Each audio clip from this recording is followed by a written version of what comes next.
That's normal. Let's pull it out of the road real quick.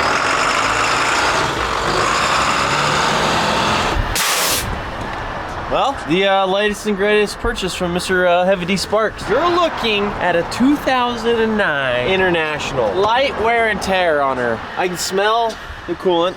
She's a little hot, a little warm. I don't know if this was an old like power truck or what this was exactly, or the actual use of this, but I would say it's some sort of city truck or something along those lines. 311,000 miles. Awfully lot of hydraulic fluid. Oh, up there. Yeah, we'll probably hook that up at some point. That means there's a trail of hydraulic fluid from here to who knows where. Yeah, so there's a few things we're gonna do to this old girl. What you guys don't realize and don't know about the whole Sparks Motors empire is it was built off of Heavy D's theory and thought of there's a butt for every seat. When I met Dave, he was buying, I shouldn't say garbage like this, he was buying vehicles like this. He was literally putting new beds on them, wheels and tires, and then selling them. Cleaning them up and selling them. There's a lot of people out there that can't afford these as new, but if you're a small business owner and you're trying to get started, you're gonna want to buy something used. And so he was buying all these sort of trucks, these old work trucks, and then fixing them up and just flipping them and just selling them that way. And that's literally how this whole thing came to be. One of the very first viral videos was Diesel Dave driving a truck back from, I think, California. And Sparks just thought it was a funny video, so he put it up on Facebook and got millions and millions of views. I mean, we just kind of got to go through and just do a little bit of body work, a lot of body work to a lot of different things. Probably buy these doors as is. As far as running goes, it seems to run fine. Like I said, the ignition needs to be fixed. Got to figure out why it's overheating. Fix that hydraulic leak there. Pretty her up. I think the game plan is we're gonna sandblast this bed as well because we want to obviously do some body work and then repaint the whole thing or powder coat it. So yes, ladies and gentlemen, it's just time to kind of sit back, relax, and enjoy as we take this old hunk of junk and make it into something very, very special. So that being said, let me just figure out how to start her up again.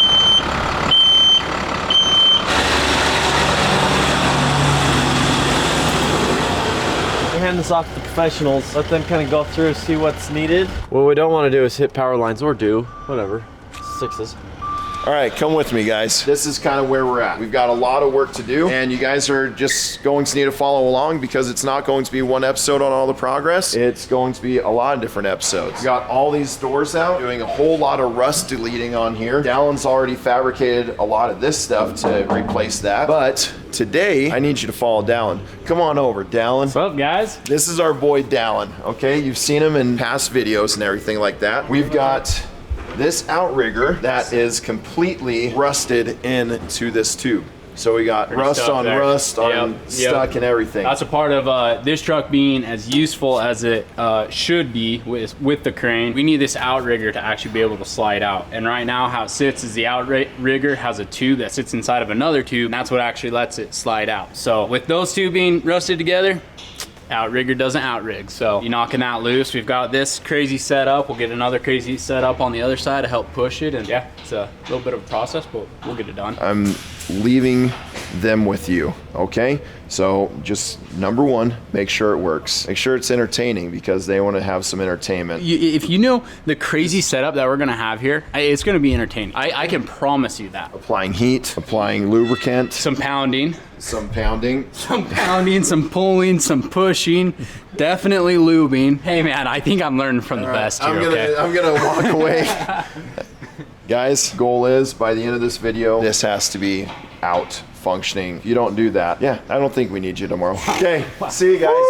Yeah. Oh, big talk from I guess he is a big guy, so hey, I guess it matches, huh? This outrigger is pretty badly seized in there. So with our big forklift over here, we actually have the fork on the one side that's running down to where our hitch mount actually is. And it's basically pushing against that so that as we're using our come along, we're not trying to suck the truck towards the forklift or the forklift towards the truck. So on this end, we'll be pulling. So we're setting up the small forklift against on this side, same thing, we're gonna hook a chain to it. So being the smaller forklift and the truck and this, more than likely that would try to push the small forklift out. So we're actually gonna run the chain, basically do the same thing to the other side of the hitch mount, so it can't push back, and then we'll set up this jack in between there. And so on this side we'll be pushing to get the outrigger out that way while pulling on that side. And if the two of them together don't get it, then we'll start to use the air hammer on the outer tubing, try to knock some of the rust out off that way, and then also using the torch to heat up that outer tubing. And that a lot of times will actually let it expand, give it just that little bit of room. I mean, thousandths of an inch of expanding will help it actually slide. Once we get it out, then we'll actually pull the ram from the outrigger. That's gonna have to go through, need to be rebuilt and everything, but first off, we gotta get it out. So that's what we're up to.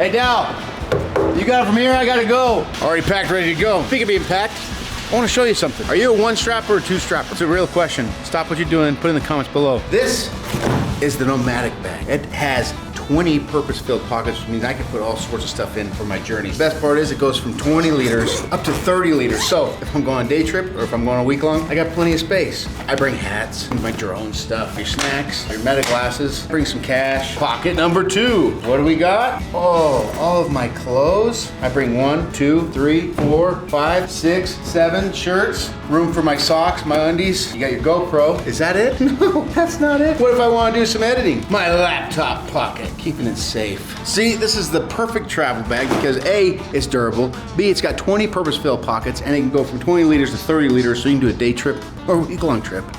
And guess what? Black Friday sales are going on right now, and I want you to get a Nomadic bag, and I want to give you 20% off. All you gotta do is click this link right here, and you can get yourself one. I gotta go pack for my trip because I just took everything out of my bag to show you. So, get yourself a Nomadic bag. You won't be disappointed. Any movement yet? Not yet. Probably started going with the air hammer, running the air hammer back and forth on the outer tubing of it. Start to try to get that rust knocked loose. Now that we have pressure, both pulling and pushing, as we add that vibration and the constant hitting on that outer tube, it'll hopefully let it kind of knock itself loose. It doesn't quite get it knocked loose with the air hammer, and then we'll start coming in with the torch and adding some heat to it. So that's when things are getting fun. So one thing, when you're just trying to knock metal loose, you want to use one of these bits that, this one was good once upon a time ago, but one with this flat head on it. So then you're just hitting it with a blunt flat head, then it's not actually digging into the metal, but we're gonna have to track ourselves down a new bit. It's like the automatic hole puncher.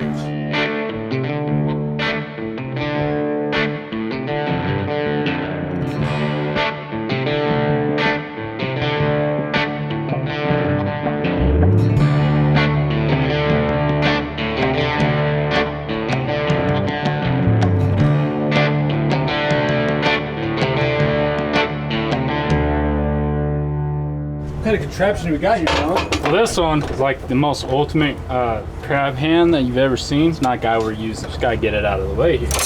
Man, you know, this truck has a really cool liquid string suspension that would let me drop it, I don't know, 6 inches lower than this. Am I smart enough to drop it? No.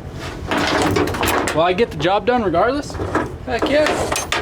All right, so got our box out of the way. Now we have another box. Different kind of box, square tubing. We are going to stitch weld this on back here where we still have good plates, and do multiple stitch welds on this side and that side, so that as we put pressure against it, hopefully the bumper will stay in place, hopefully. But we're basically going to stitch weld that there just to give us a spot to use the jaws of life to hopefully help press that out. And in theory, this should give us a lot more pressure than what that little, what is that, a 3/4 ton come along? I mean, 3/4 tons of pressure, it's a lot. It's nothing compared to this. So we'll see if this bad boy can get her.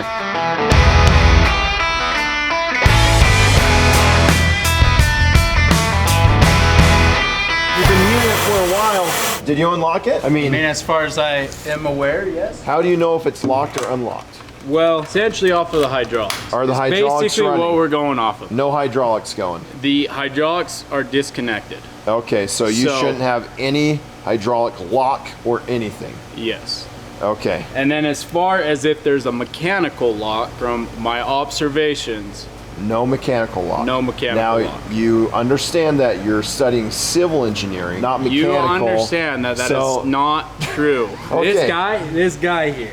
All right, no mechanical So- lock. Okay, you got hydraulics pushing on that end. You tried to pull on this end. So we have You a- really think it's that rusted in there? I do. This has just been sitting out in the elements, and there's no grease that's existed in here. Yeah. So this thing sat for quite a while. Yeah, and All right, especially if that's it okay. was from here in the state with all the salt we throw down on the roads. This is not 30 tons.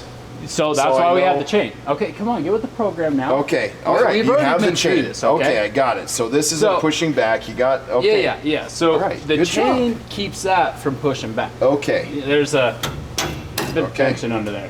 All right. So you've got a lot of tension right there. I mean, You're heating in this theory, jaws of life. Yes. Yeah, grab those. Yeah, you know what? Hey, it's all you from here. Grab that thing. Let's see if he's smart enough to operate it. Let's just turn around The here. answer is no to that question. No, he is I've not never used smart. jaws of life. I haven't either until just now. And hey, you know what? I figured it out. Okay, so you're putting jaws of life right here. Yes. Now then, just be aware of. Well, you know what? Just have at it. Yeah. It's all you. What's that big?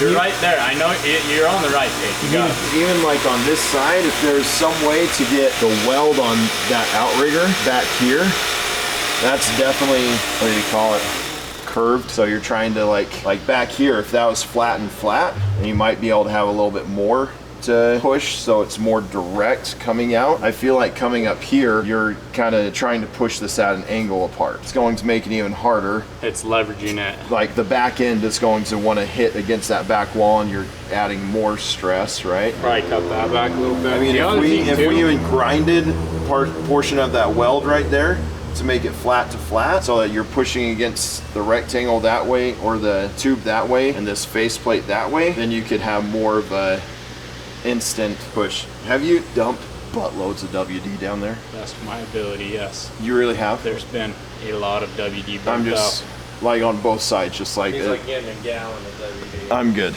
I just was curious, you know. I mean, but again, I've also burned off a lot of it, so probably wouldn't hurt to give it some more. Do we have anything with a small injector to Yeah. throw? Something like Or that. we can lube. I mean, put some in there. So here, I want to run this idea past you too. I don't know if we want to go that far. Then on the back side, we've got more work to do for ourselves. But on that outside tubing, if we were to cut a slit all the way along one side of it, that basically would open up the tolerance of it. Now then, that's that makes more work on the back end. Let me ask We you have this. to re-weld that.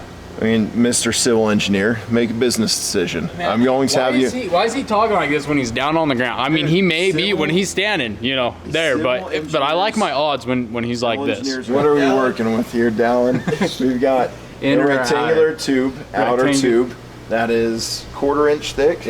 Approximately. Okay. Give And or it's, take let's some. call it 6 feet long. 6 foot long rectangular tube, 1/4 inch thick. How much do you think that costs? Oh, you're talking to the wrong. You're talking to the wrong man Just here. guesstimate. I mean, yeah, you're probably a few This $100 tube right bucks. here, okay, let's just say that, a couple $100. So far today, you're 7 hours into the project. Give or take an hour. Okay, give or take an hour. And how much progress have we actually made? The other side's off. I know, I'm not saying you haven't done any work, but in all reality, how much progress has been made on that? I mean, yeah, pretty much not a lot, right? We're not getting this off anytime soon. We're thinking about grinding this, possibly taking out the bumper, grinding that stuff, right?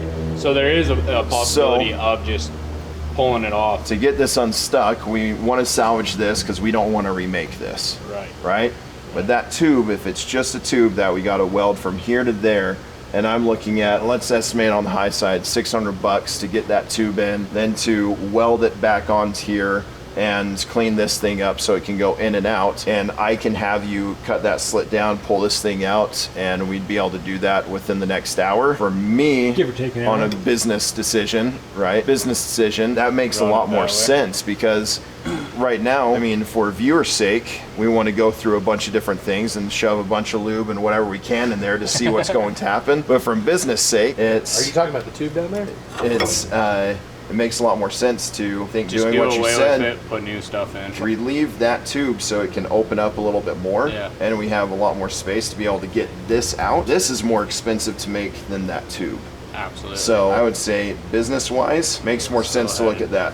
Take pictures of it, see if there's anything that we're missing, cut that slit, then we give this tug so we can squirt whatever we need to along the side, hammer the crap out of it, and then pull it out. The other thing too is that the ram inside of it we're also going to need to address. I mean, here's a prime example as we have our in and our return. Our in, the fitting was fine. Our return, it was rusted away. Yeah. And the good thing is we can get the assembly out, get a new tube in there, and then get this off to Camino while we address the ram, because then we can reassemble it after some painting, right? It does look like the ram itself, we'll probably have to send it somewhere to get rebuilt.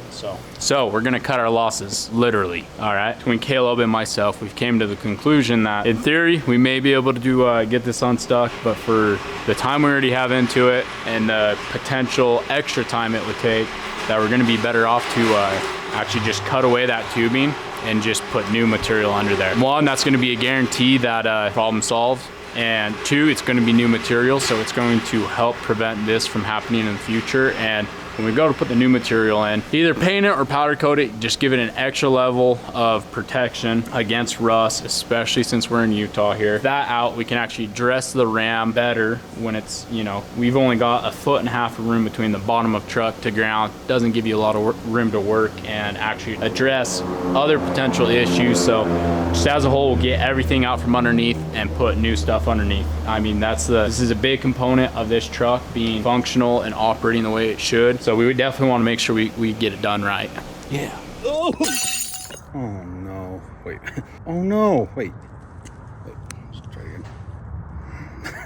Oh no. Oh no. Action. That's it. Action. Oh man, that took me forever. Wait, what is that? What is this truck?